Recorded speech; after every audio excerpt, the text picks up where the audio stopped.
Welcome to Tech Help Guys. So today I'm going to show you how to backup photos from your iPhone to iCloud. So first, get your iPhone. Next, go to your settings.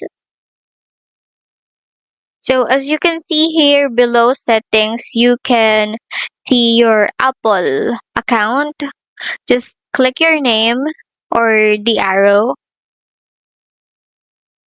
and you can see some informations about your Apple ID. And then, as you can see, there's iCloud. Click on that and scroll down. In my case, I already backed up my iCloud, so you can just need to turn it on. Just click the green one. Or like make it turn green and then click back up now. It's actually easy. So anyway, thank you so much guys for watching this video. Please like, comment, share, and subscribe to this YouTube channel for more quick tips and tutorials.